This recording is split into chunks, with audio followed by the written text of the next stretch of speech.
Le conjoint, dites conjoint. Moi, je suis vraiment le témoin de ces principes. Je peux vous témoigner. Pendant tout mon célibat, je fus un pasteur pauvre, mais prêchant la sainteté. Et Dieu me disait, je te bénirai, mais quand tu vas te marier.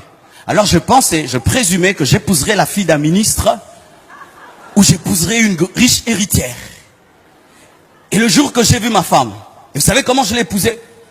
Ben, je tardais de me marier. L'église grandissait, mais le pasteur toujours célibataire.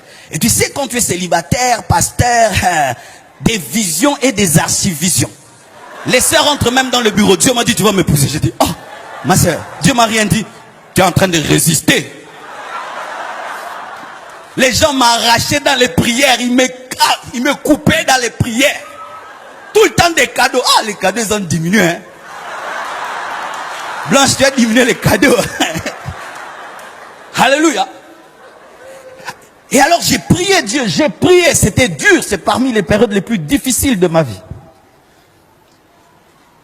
Et un jour, un ami me dit, Marcelo, Dieu me dit de te dire de décrire ta femme. Je dis quoi? De décrire ta femme. Vous savez, il y avait une doctrine qu'on disait que Dieu ne donne plus les femmes. C'est-à-dire Dieu t'impose une femme. Qu'elle soit laide, qu'elle soit belle, tu la prends parce que Dieu, comme si Dieu va vivre avec elle, il va lui donner des bisous à ta place.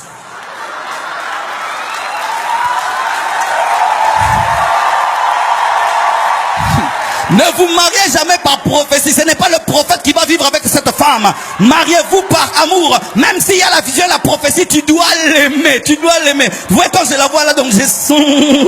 I feel anointing.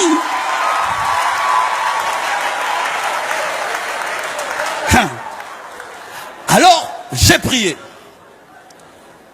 Il me dit, Dieu me dit que tu décrives ta femme. Alors j'ai décrit, j'ai dit ça va. Comme je suis court, il ne faut pas que les enfants soient courts.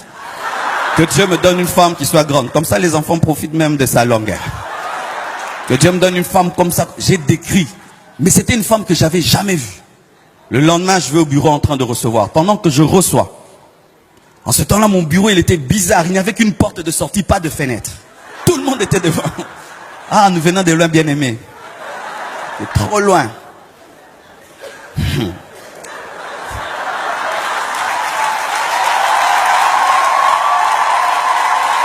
Et pendant que je reçois, alors je pouvais voir ce qui se passait dehors. Il y avait une grande porte et je pouvais des fois voir ce qui se passait dehors.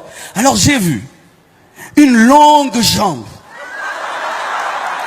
un jean bleu ciel, avec des chaussures Weston andin.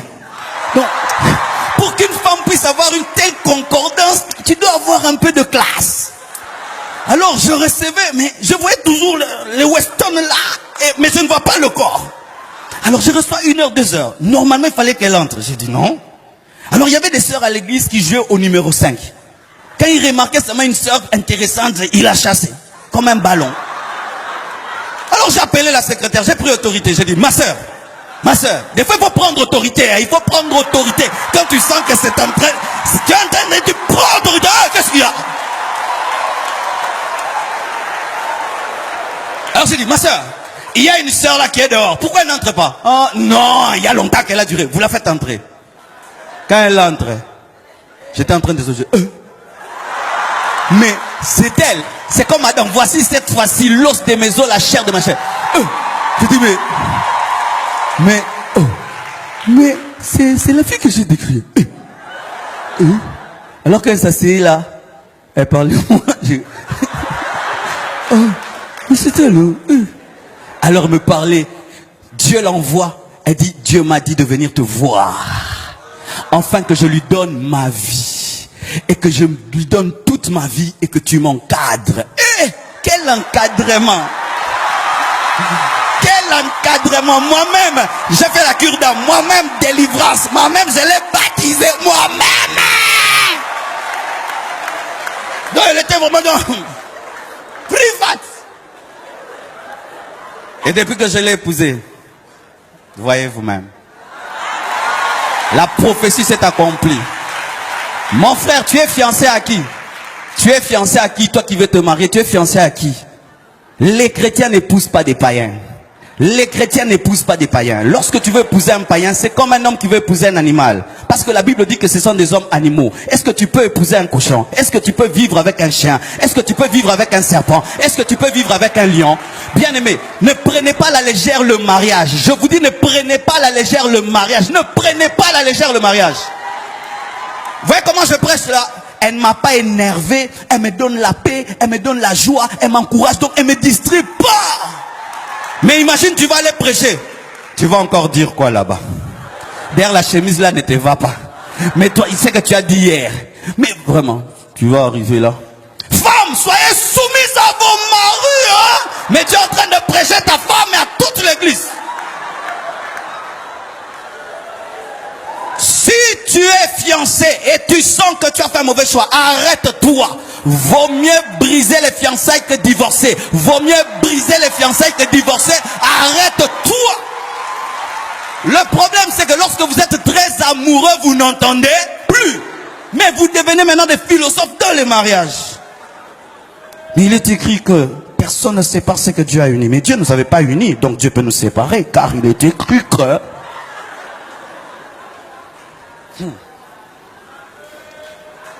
Si tu as trouvé la femme de ta destinée, l'homme de ta destinée, prends-en soin. Le problème des fois c'est quoi? Lorsque tu as une bonne personne, tu ignores sa valeur. Tu ignores sa valeur. Tu penses que ce n'est pas une grâce, c'est une grâce que d'épouser un bon mari. Un mari qui ne te trompe pas. Un mari qui te montre tout son salaire. Un mari, malgré que tu vieillis, il dit que tu es la plus belle. Un mari... bien aimé, maman, tu dois faire des veillées d'adoration seulement. Oh Dieu, merci de m'avoir donné un mari pareil en ce temps-ci, avec toutes les sœurs kamikazes. Tu as une femme soumise. Tu dis, chaussure, elle amène la chaussure. Chaussette, elle amène la chaussette. Pantalon, elle amène le pantalon. Papa. En ce temps-ci, où les sœurs regardent les Kardashians.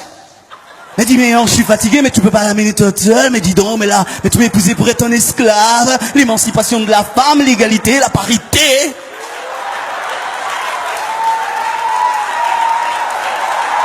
Alléluia, mon frère. J'espère que toi, tu es bien. Et Jésus a épousé qui? Il a épousé l'église. Et aujourd'hui, l'église est en train de prêcher à Paris. Il est mort à Jérusalem, mais là nous sommes en train de parler de lui. Le succès de Jésus, c'était aussi dans ses disciples, c'est aussi dans l'église, car nous avons amené la parole jusqu'aux extrémités de la terre. Nous avons amené la parole là où Jésus n'est pas allé physiquement. Jésus a fait un bon mariage. Jésus a fait un bon mariage. Jésus a fait un bon mariage. Jésus a fait. Je ne parle pas de la fausse église. Je parle de la vraie église. Jésus a fait un bon mariage. C'est pourquoi faites attention lorsque vous parlez de l'église. C'est la femme de quelqu'un. Ah oui, j'aimerais dire la vérité. Lorsque j'ai commencé le ministère, je cassais des trucs. L'église, les pasteurs, l'église, j'avais ça. Et puis Dieu m'a dit, tu sais que l'église c'est ma femme. Est-ce que toi tu peux exposer ta femme partout? Mais toi tu exposes la mienne. Certaines choses que tu dis, les païens vont l'entendre. Les ennemis vont l'entendre. Si tu as des choses à dire, tu le dis personnellement. Et tu le parles dans des réunions. Je n'ai pas besoin que tu paraisses être juste et saint pour que ça me glorifie. Je n'ai pas besoin du seul juste. Comme Élie, je suis le seul prophète, le seul. Je n'ai pas besoin du seul. Faites attention. Quand vous avez l'église, c'est la femme d'autrui. Si tu peux vouloir qu'on ridiculise ta femme partout parce qu'elle a des défauts, alors fais-le avec l'église.